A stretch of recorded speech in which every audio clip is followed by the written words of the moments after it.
So this is actually a great introduction to be introduced by Oculus, because they do a lot of analysis of the type of data that we deal with when we work with crisis maps. And I just wanted to spend some time today reflecting on some of the lessons we've learned through the Standby Task Force. And I will be drawing on a few examples from the work that we've done with UNDP Sudan also, because I think there's a lot of cross-pollination that goes on in between the two things. And then I also have a lot of questions that I think we still have to answer, and that I'm going to throw at you, and hopefully you can either throw back some answers or add to the questions. I think this is all a learning process. So the first question is, why do we even care about analyzing crisis map data? And Curtis already said in his introduction, if you look at some map data, all you see are dots on a map. And we all know, because we've been working with these kinds of projects, that it's much more than dots on a map. That there are stories hidden behind all these dots, and that there are more stories depending on how you choose to put these dots together. I think one of the problems also is basically who's got time for dots on a map. So a lot of the people who are exposed to crisis maps, but who do not produce them, who are just exposed to them and are presented them as a way of looking at new information, simply don't have the time to look at this information and try and make sense of it. This is feedback that I've heard both from people who worked on the Haiti deployment of Ushahidi, which is what I'm showing here, the dots on a map of the Haiti deployment, but also in the work that we do with UNDP Sudan. Often when we present information that is mapped information, people get overwhelmed. It's too much to take in if you haven't been exposed to this kind of data before. So before I get into some of the things that we've done to look at crisis map data, I just wanted to manage your expectations a little bit.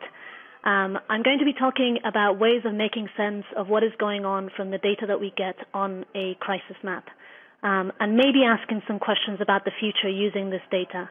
But I'm certainly not going to be talking about predictive models. So I'm not going to be trying to use any of this map data to try and make any predictions, to use any to produce anything like an early warning system.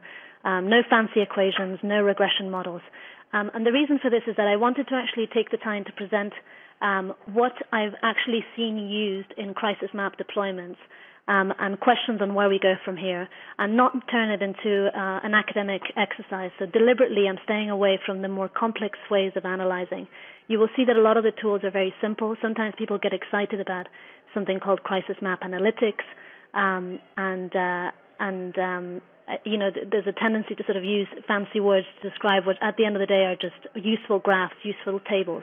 So I'm more going to focus on useful but simple things and how we can make sure that people use them, as opposed to fancy models or fancy ways of presenting data, which have a place also, but not in this presentation. Okay, so I guess, the first question when you start thinking of analyzing crisis map data is, what do responders need? What do policymakers who are looking at crisis map data actually need from this data? And my first answer is I don't really know. I've never actually got a clear answer from the people I've asked, and I've asked lots of different people. What do you want from these maps? And people get very excited about the maps, but then don't really have a clear answer because they've not been exposed to this type of data before. So it's sort of a circular question. You don't really know what you need from it until somebody shows you what you can get from it. But we can take a guess, right? Most respondents want up-to-date, actionable data. That's the shortest answer that I've managed to get from anyone. And this actually kind of falls into two categories.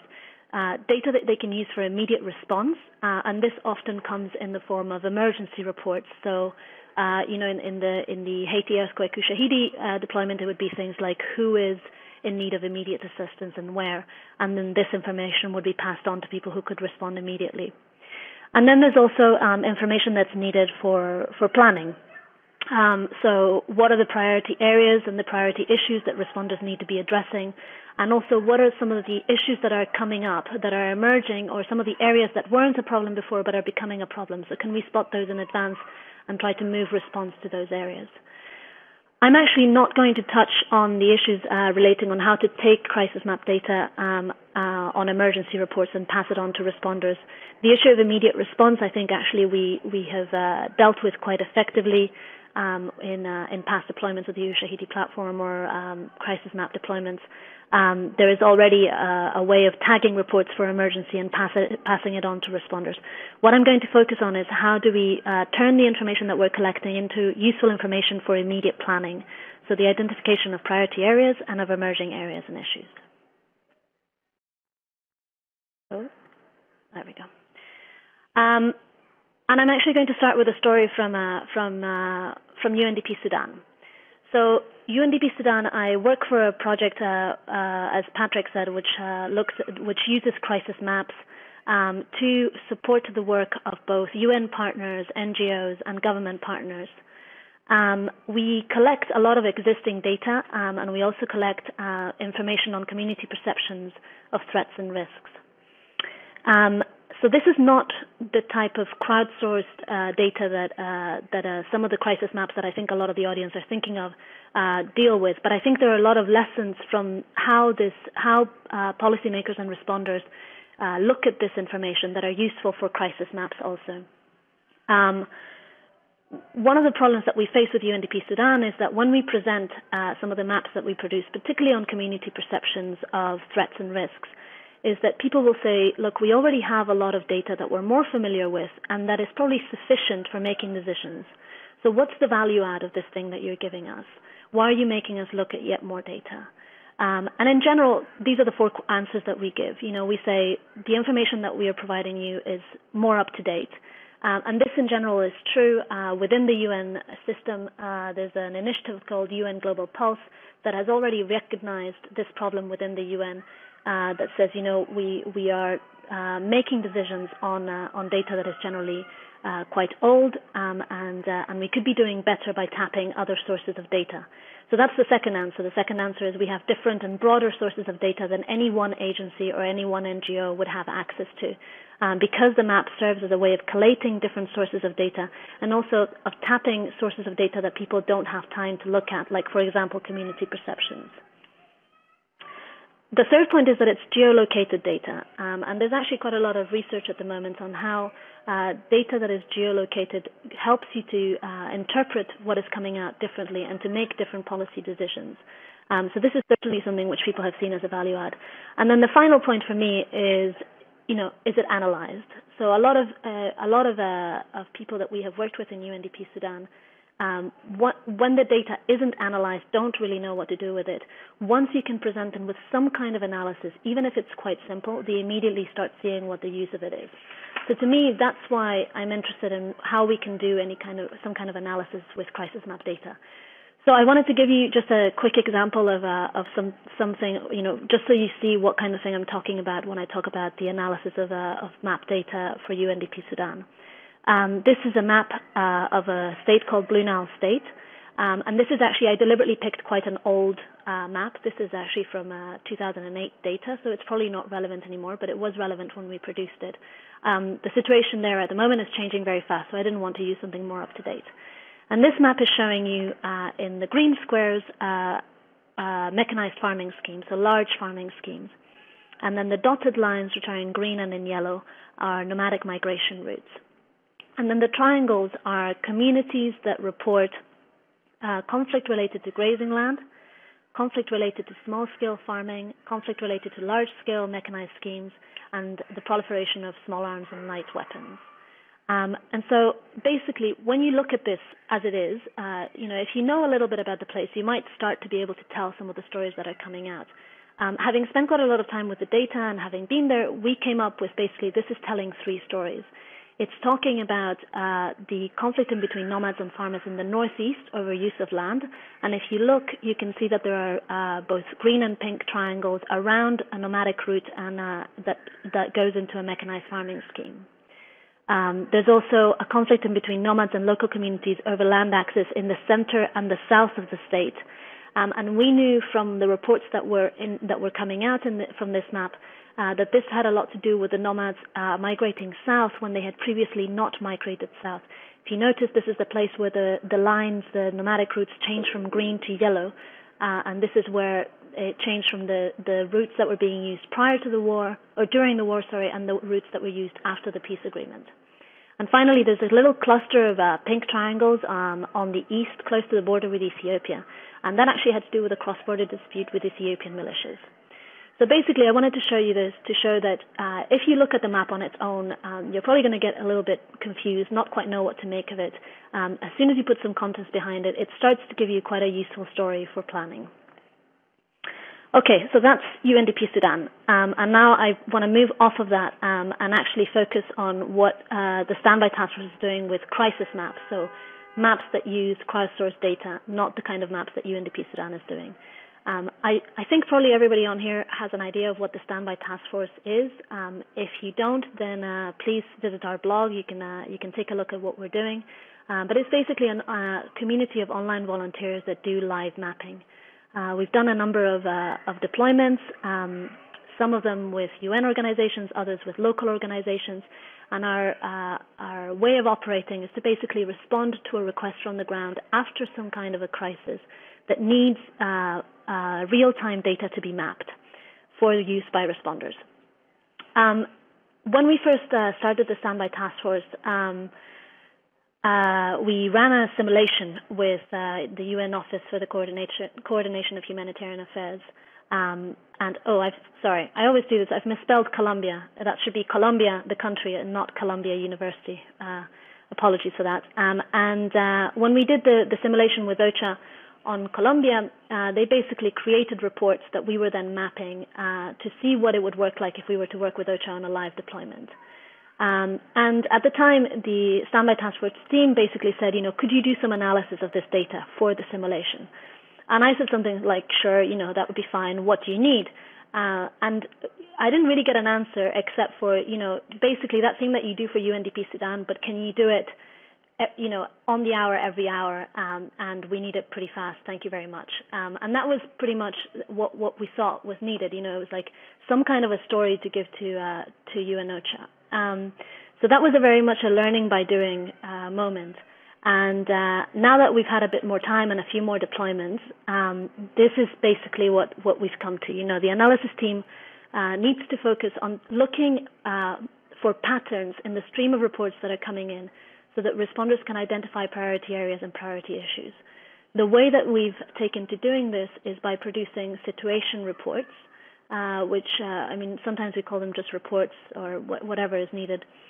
And we've used these in a number of deployments, and they tend to summarize the stream of reports that have come in the previous 2 or 3 days, depending on how the deployment is working, and try to basically start to look at some of the spatial patterns and the patterns around issues that are coming out, so that we can at least indicate to responders what stories are coming out. And we're still figuring it out. This is as you can see from the story about how we started off with the Colombia simulation. This is very much a learning by doing process. I've already indicated this. So the analysis team then tries to vaguely focus on spatial patterns, thematic patterns, and trends over time in both spatial and thematic patterns. This sounds a lot fancier than it actually is. By spatial patterns, we literally mean where are the dots on that map, and by thematic patterns, we literally mean what categories of reports are coming in mostly. And trends over time are just, how are these two things changing over time. So it's very, very simple. And I'm just going to show you some examples of how we've been doing this. So this is a snapshot of what the reports coming in for the Libya crisis map that the Standby Task Force worked on with UN OCHA looked like. This is violence in the first reports on violence in the first days of the deployment up to March 8th. So, this is basically a very quick way of seeing where most of the violent attacks were taking place. And no surprises here. It was Benghazi, it was Tripoli, it was Misrata, it was some of the areas around the coast, south and west of Benghazi. Another way of looking at this, where are most things taking place? This is a heat map of all reports, not just reports of violence, but all reports, including reports on needs, in the first days of the deployment to March 8th. So you can see there's a big cluster around Tripoli that extends into the area on the border with Tunisia. Then there's a cluster around Benghazi, and then there's another cluster on the border with Egypt, which mostly had to do with reports of needs from people who were fleeing Libya. So clusters and heat maps we've basically used to answer the question, tell me quickly where to look, and tell me quickly where are the areas where I need to be asking more questions. So this is our very quick answer to responders on that. And what we found, and I'm not entirely sure why, but I'm just going to tell you, is that people love heat maps. I don't know whether it's because they're used to seeing them for weather reports or what it is, but heat maps are a big hit, or maybe they just look pretty because of the color coding. Okay, so thematic patterns. This is just basically a quick way of telling people what are most of the reports that are coming out telling us. What's the story that's coming out the most? So this is one again from the Libya deployment, and what we did is we put in shades of sort of red, yellow, and orange anything to do. Oh, sorry, this isn't from Libya. My apologies. This is actually from Sudan Vote Monitor. This was another standby task force deployment in support of monitoring during the referendum in South Sudan. And here, what people were most interested in seeing is whether the reports that were coming out were reporting things that were negative about the referendum or things that were positive about the referendum. And so what we did is we put in shades of red, yellow, and orange anything that could have a negative impact on the referendum. So arrests, violence, vote tampering, polling stations difficult to reach, anything of that sort. And then in greens and blues, anything where things were going well. So security personnel had avoided confrontation, women were showing up to vote, the vote register was complete, anything like that. So it was a quick way of telling people, look, we're actually getting more positive reports than we are getting negative reports. And then this table also comes from the Sudan Vote Monitor deployment. And what we were doing then is we were separating the reports into negative reports and positive reports, and giving people a summary of what each of these reports was about, when it had come in, and where it was located. I actually was really reticent to produce this kind of table. I thought, this isn't analysis. This is just kind of dumping all of the reports and formatting them vaguely. But we've actually had feedback from quite a few responders saying that this is what's most useful, somebody to organize all these reports so they can look through them in their own time. In fact, after the Libya deployment, a couple of colleagues, including Patrick, had a conversation with OCHA where they specifically said tables are actually very useful. This is what people are most used to seeing, and if they're well organized and well formatted, that might be all that we need. So just to kind of, again, manage expectations about what we mean by analysis. And finally, we've also, in the Libya deployment, this again comes from Libya, we were asked to do, or to take a look at not only the categories in which reports were being organized, but also the words that were being used in the reports. So this is a Wordle graph, which you can do online very easily, of the title of the reports that were coming into the Libya platform. So unsurprisingly, the word that was being said most often was Libya. And then, I actually don't find this kind of word count analysis all that useful, but it was something that was requested by responders, just as a way of seeing if there were some words that were coming out that they might have missed that they needed to pay attention to. So anyway, I thought I'd share this with you so that you knew that this is also something that we had done. Okay, and then finally trends.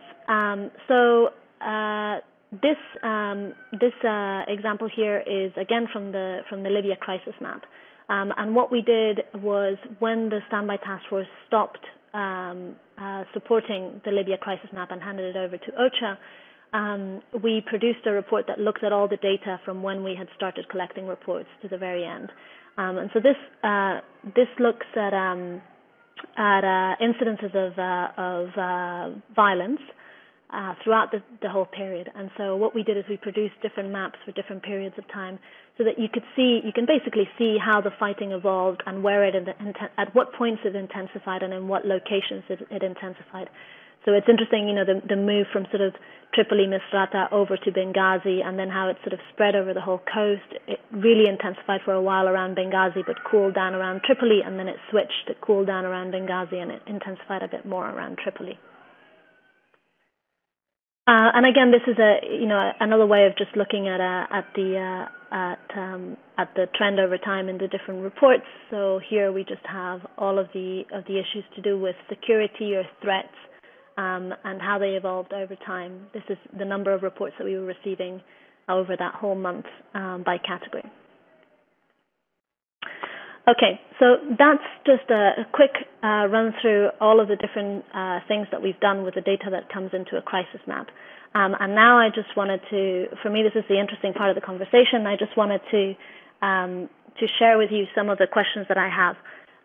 First question that I have is, who has access to the means we use to collect data for a crisis map?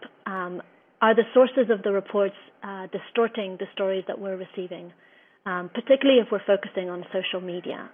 Does this mean that we're only getting certain stories and not others? One quick answer to that is, look, in situations of crisis, all data collection is going to be distorted. So we're just going to have to live with that. There's not much we can do. We need to be aware of it, but all data collection is going to be distorted by access. The second point, which I think is more important and which we often forget, is that we are doing analysis on the number of reports on something, on a category or on a location. But the number of reports doesn't necessarily mean that issue is more important or more intense. So more people reporting on violence in a certain town might simply mean that town has more people, not that town has a more violent attack. This is why heat maps can be very misleading, because they do a simple count of the number of reports, not a count of the number of incidents or the intensity of those incidents. And then finally, we rely a lot on the categorization of reports in order to do any analysis. The moment that you have inconsistent categorization of reports, everything can get slightly distorted. If someone is reporting violence as other violence and someone else is reporting it as armed attack, I'm going to treat them as two different types of events. And that can really distort the stories that I'm telling. Some people have asked, could we run any meaningful tests of the significance of the type of data that we're seeing and the type of patterns that we're seeing? I don't know, maybe some people on this talk are familiar with a software called StatScan, which basically does tests of the significance of a cluster. I think any kind of test that does significance testing on this kind of data is going to have a lot of limitations, largely because we're looking at reports, a number of reports, and not a number of incidents. And also, I kind of would like to raise the question, would we want to anyway? Do we want to introduce that kind of rigor to something which is basically qualitative data that we have few means of verifying? To me, the answer is actually that what we should be looking at is just basically looking at the data and getting people to see what stories they're reading off of it, in the style of the kind of reports that we've done with the Standby Task Force. But the question is, are the patterns that are subjectively gleaned by volunteers useful to responders? Maybe the reason that we were being asked to do word count analysis instead of category analysis is because responders were already a bit concerned about the judgment calls that volunteers make when they categorize a certain report. Okay, I just want to do a quick time check. Curtis, how much longer do I have? We're doing really well for time. We've got about another 20 minutes left, so we can definitely keep going. But there are some questions that are coming up on the chat bar, so definitely we'll leave some time there to answer the questions. Okay, brilliant. So I probably have about another 5 minutes, and then I'll get on to questions. I just wanted to check I wasn't going over time too much. You're doing great. So I just wanted, before I move on to my last set of reflections on analysis, I just wanted to say, I picked two difficult examples, which were Sudan and Libya, partly because it's just the ones that I did most work on. I imagine that perhaps some of the people in the audience are saying, the type of analysis that you do of crisis map data is very different if we're talking about a purely humanitarian disaster versus a complex emergency or a referendum, which was the case with the Sudan example that I was giving you. My two answers to this is yes, to a certain extent you're right, but the data is not that different when it comes to a crisis map. Crowdsourced data, whether it's from a humanitarian initiative or from a complex emergency, is almost always subjective. In the Pakistan floods deployment, which I didn't work in, I understand that the question that people were asked was, what do you see?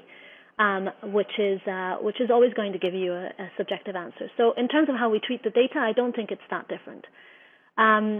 In terms of the interpretation of the data, it might be a little bit different. In a complex emergency or in a referendum, it might be okay to ask volunteers to just look at the data and see what stories they can tell from that data. In a purely humanitarian context, you probably have a fairly objective standard of what a needs assessment looks like, and maybe we need to think about how we can plug crowdsourced data into needs assessments done by humanitarians. So I think in that last point, I haven't really addressed that last point about, how do you use crowdsourced data to do needs assessment in a humanitarian context. I'm not going to tackle it. I just wanted to acknowledge that I've looked at mainly issues to do with complex emergencies and elections, referenda type things. Okay, so finally, this is what I think crisis map analytics or crisis map analysis really comes down to, which is just that we need to learn to tell stories from the data that we're getting. I don't think we can do any kind of complex analysis or complex quantitative analysis of the type of data we get in a crisis map. We're doing subjective and qualitative interpretation of what is subjective and qualitative data. And the question for me is, can people trust us when we tell them those stories?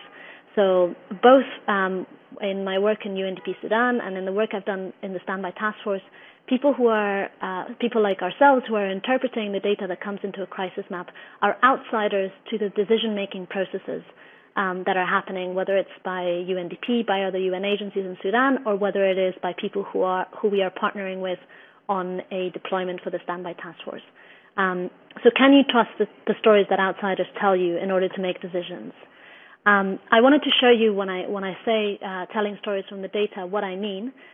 This is an extract from one of the Libya crisis map reports, so this was the beginning of the report, which was a summary of what we were seeing, which was then backed up by the kinds of graphs and maps that I was showing you earlier. And so what we were able to glean from this was we were seeing a shift in the conflict at this point, a shift in the conflict that meant it was becoming more intense. And we mentioned the places where we were seeing reports of violence, and then what the main stories that were coming out. So reports describing shelling, destruction of health infrastructure, and the continued involvement of foreign mercenaries. We also focused on Zawiya because there were some reports of very intense fighting there.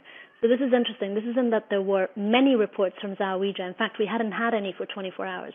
This was that the content of the reports was such that we thought people should be asking questions about that place. And also we had started to see reports on violence against civilians, which hadn't happened before. So this was, again, not that there were a lot of reports on violence against civilians, but that it seemed to be an emerging trend.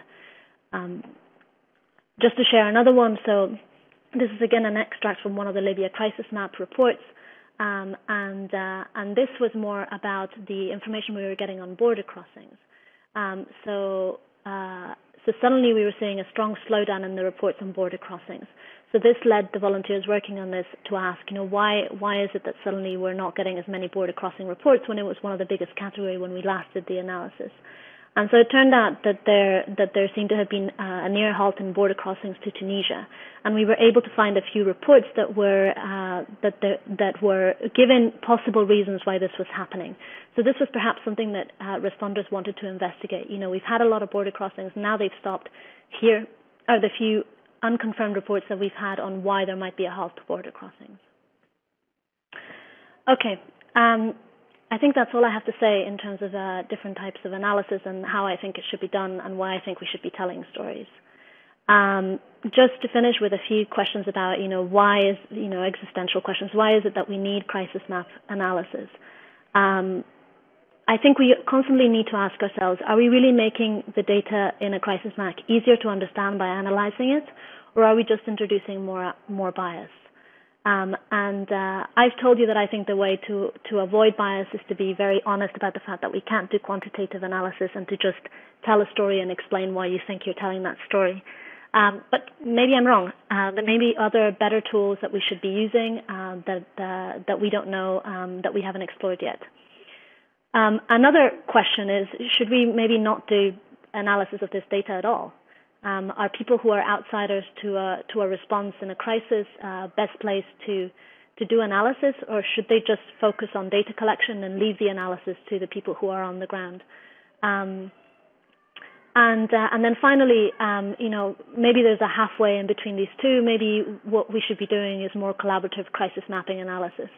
One of the frustrations that I've had in working on this kind of analyzing crisis map data is that you often don't have much of a conversation with people who are supposedly using your analysis. I often don't know whether the reports that the volunteers are producing are going into a black hole or if they're actually being used at all. And one of the things that I hope is that at the next International Conference of Crisis Mappers, we'll be able to have a conversation about what analysis of crisis map data should look like, what we can do to make it easier to understand this information, so that we're not just trying to guess what people need from the data, but actually responding to a specific need. That's it.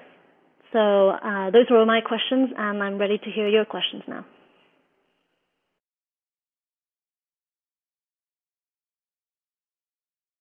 Thank you very much, Helena. It's been really super. That's quite in-depth. Thank you for taking the time to prepare such an in-depth presentation.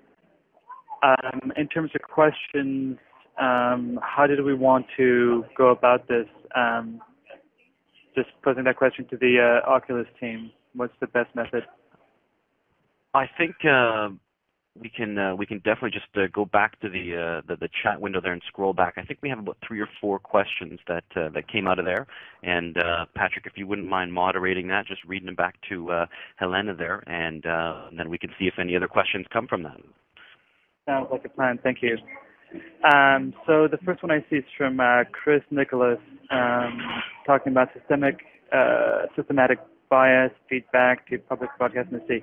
How does the general public or NGOs know how and where to aggregate?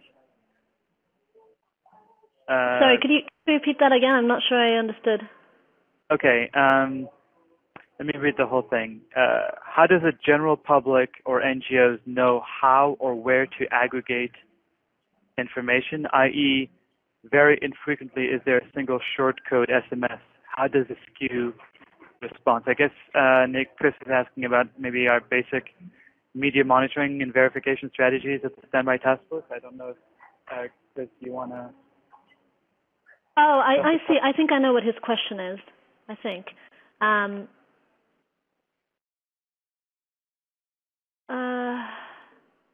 I mean, I think what Chris is asking, if I've understood correctly, is are we really doing a good job of collecting information from as many sources as possible to avoid the kind. I think at one point I was saying there's obviously a bias from the sources of data that we have are specific to the means that we're using to collect the data. So that's always going to skew our understanding of a situation. And so how do people know that they can report into this to a crisis map, to a specific crisis map? And I think that's very dependent on the deployment that we're working on. with the Libya crisis map, we were mostly doing social media monitoring and traditional media monitoring, and then we also had some information coming directly from UN agencies via OCHA. So that was what we were aggregating. In UNDP Sudan, which is not a crisis map, but just to give another example, we have actually set up an information management working group that allows all of the UN agencies and then some other government and NGO partners to share their data. So that's how it's aggregated. In Sudan Vote Monitor, there was a short code which actually wasn't, a long code which actually wasn't utilized very well, but we did have a network of reporters on the ground who were reporting in. So, it's always going to be skewed in different ways.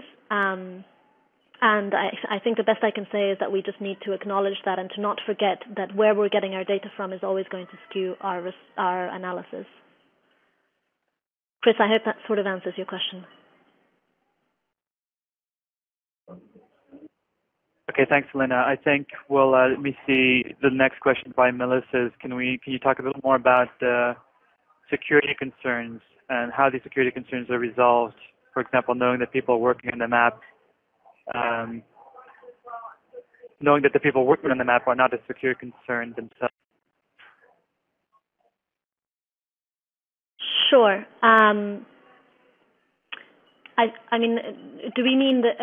I think there's two possible ways of interpreting this. One is people who are reporting in, who by reporting are putting themselves at risk, and what we do to try and minimize that. The Standby Task Force in particular has some instructions on how people can report securely when they think they're working in hostile environments. It's posted on the blog. I'm sure we can share it in a minute in the chat. I'll find it and share it with all of you. So that's one of the things, is we can advise the people who are reporting directly into a map on how to take care of their own personal safety. If what you're asking is how do we know that people are not feeding us misinformation in order to sort of introduce a bias to the analysis that we're producing, I don't think we can know. We do have a verification team that makes an effort to check what the sources are and where they're coming from. We also, when we were doing some of the analysis for Libya, we were checking to see how many of the reports that we were looking at were verified and unverified. And if you can look at the patterns that are coming out of verified reports and then compare them to the patterns that are coming out of all reports, then you can get a sense of whether there's something there that doesn't really make sense. So if the unverified reports are telling a very different story, then perhaps we need to be careful of some of the sources. Finally, I mean, the other thing that I would say, and I don't know whether this is what you were asking, Melissa, is that I sometimes worry that if we make something really obvious, if we get all these reports about where people are crossing the border, and then we tell the world, oh hey, people are crossing the border in this place and in this place, then are we then changing the dynamics on the ground? So are we basically putting people at risk because now people know that these are the places where people are crossing the border? I think in an example like Libya, we certainly didn't have that kind of reach. I don't think that information was getting back to the ground. So in a way, that wasn't a problem. But I think it's a fair question. Should we be careful about who we share our analysis with in case it puts people at risk? Super, thanks, Helena. The next question, Max, asking about this idea of narrative versus data, because the idea of media reports, what the media monitoring team does is deconstruct narrative and basically turns them into events data with tags and geolocation and so on. So going from maybe narrative to discrete event-based data sets. But he goes on to say that largely it sounds like narrative is the form that is most understandable to respondents. So the question is, how do we go from narrative to data to narrative most effectively? I mean, I don't know. Answers on a postcard. I wish I had an answer to that. I mean, I can tell you the kinds of things that I do and that I've seen other people do. certainly looking at, for example, you're not going to have time to read every single report. So one of the things that you can do is you can look at what are the trends in the changes in categories of reports that are coming out versus the trends and the changes of words that are coming up in the report description. So that starts to give you, so basically, okay, it looks like people are telling lots of stories about armed attack, and it looks like people are also in the report descriptions talking increasingly about women and children. Okay, so what can we glean from that? And can I now go and read some of those reports to get some of the background? My answer to this is that the way that people usually do this is they start off by doing some kind of general analysis of the categories of reports and the words that are coming up in reports to get a general sense of what's happening, and then they literally go through and find reports that are interesting that can provide some context to the general trends that they're finding. So I'm sorry that's a very vague answer, Max. I get the feeling that it's more an art than a science at this point. We've tried, Diana Sinton, who's the other person who leads the Standby Task Force analysis team, and myself have been talking for a while about how we need to produce a step-by-step guide on how to do this kind of analysis. And every time we try, or every time I've tried, I've given up. I think it's not something that is systematic. It depends on what kind of data you're getting, and if somebody has a better idea and does think that there is a systematic way of doing this, then I'd love to hear it. Thanks, Helena. We had another follow-up question from Chris, but about whether the SBTF can become a value-added provider, just like as per the disaster charter, and thereby gain access to the imagery and so on. I'll just answer that one and say highly unlikely, because we're not an established formal entity, but we do partner with Map Action and a number of other groups. So let's see. Then we had one more concrete question was in reference to your, this is from Arlene, in reference to your point about doing a task 10 times fast. There are any technologies that have helped with this in the past years? Are there technologies that you think should be developed to help you in these tasks?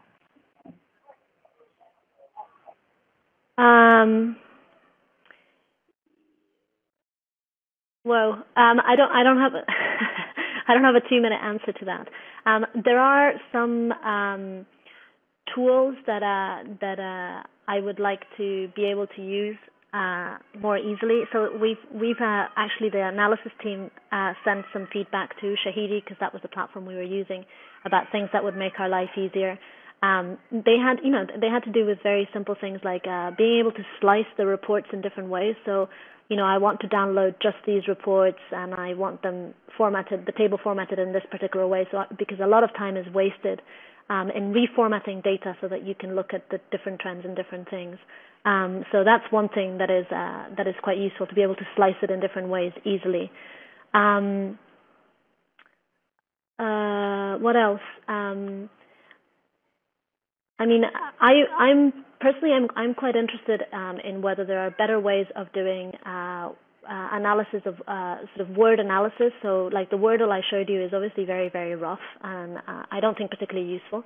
But maybe there is something about looking at the words that people are using in reports in a way that is a bit more sophisticated and that provides more answers. I mean, if we want to go to a kind of like a very different scenario, there's a lot of work on that is being done on to look at the WikiLeaks cables, and to do that by doing word analysis. And that's way too complex for the kind of data that we're dealing with. But I wonder whether there's some way to do a visualization of the words that are being used in reports that would help us to get at the narrative more quickly, because speed is of the essence sometimes. So those are the two that come to mind immediately. Super. Well, very much, Helena. I think that just about wraps up this episode in our webinar series. Thanks again for taking so much time to prepare the presentation, the slides, and engaging the questions. Thanks to everyone for making the time and joining us. And again, big thanks to the team at GeoTime for making this webinar service available to us. in our continued efforts to catalyze information sharing and knowledge generation and partnerships within the StandbyMappers network. So with that, thanks again to everyone and wishing you all a very good week. Thank you.